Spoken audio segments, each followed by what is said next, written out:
Okay, so as long as my kids are going to gymnastics on Wednesday night, Wednesday night's always going to be a really boring dinner. I make it super easy on myself. I serve scrambled eggs, carrot sticks, and celery sticks. So easy and boring. But look what I did after the boys went to bed. I made an apple pie from scratch, the pie crust and everything. I used my grandma's pie recipe.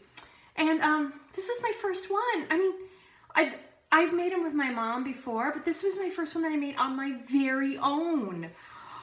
So, which actually makes me a little sad. It makes me realize that the whole point of making apple pies is to do it with your mama. And my mama's in Wyoming and I'm in Oregon. So, she would have been proud if she saw it though. Anyways, so just a tip for the night.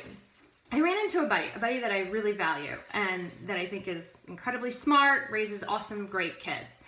And she was saying to me, she goes, you know, I really don't care that my kids don't eat vegetables. You know what? When they become adults, they'll eat them then. And you know, I hear you. Like, first and foremost, if you don't want to fight this battle, I get it. It's a hard battle. It's a hard battle every single night in my house. But what I usually turn around and ask adults when they say this to me is, well, how many vegetables do you eat a day? And they're like, oh, at least 3. And then they think through their day and they're like, oh, wait, well, I didn't have any at breakfast. I guess there was like a little lettuce in the sandwich that I got or made myself.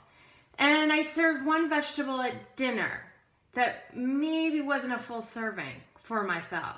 And you're like, yeah, no, that's in adult land. That still basically means you're not eating vegetables. I mean, I claim that kids need at least 3 servings of vegetables a day. Adults, bare minimum, 5. Like, and you know what? Your kid's not going to eat them unless they see you eating them. Like, you have to set the example. You have to show it as a priority. My husband, I mean, I have to fight with him all the time to eat vegetables, and he's horrible about it. I mean, he tries really hard, but it just doesn't come naturally for him to open the vegetable drawer and eat that for snacks. He's much more of the person that's going to go to the cabinet and eat chips instead of celery sticks or carrots or green beans or just quickly making yourself a salad for a snack. I mean, those are great snacks. Your body will thank you. I mean, people think I'm a little nutty sometimes about how important vegetables are, but really and truly, they're what fuels your body. They're what helps make your body work. Like when we hear about kids struggling in school and not being able to sit at their desk or focus, it's not just their sugar intake. It's the fact that they're maybe, just maybe, not eating the critical amounts of vegetables that we really do need as humans. I mean, they really are important. You know, but again, believe me, I get it. It's so hard to get them down. I mean, and it really is. And my kids, like, I drive them crazy with it. You know, I mean, watch they go off to college and they don't eat 1 vegetable.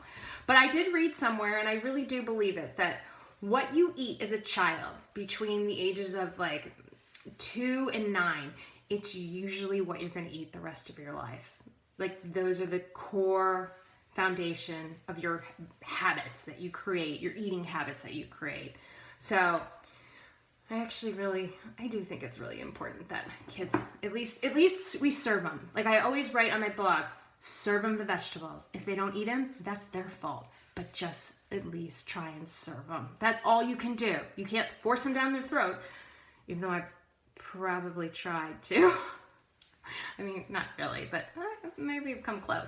But serve them. You got to give them the opportunity to eat them. So anyways, have a great Thanksgiving, everyone. Till next time.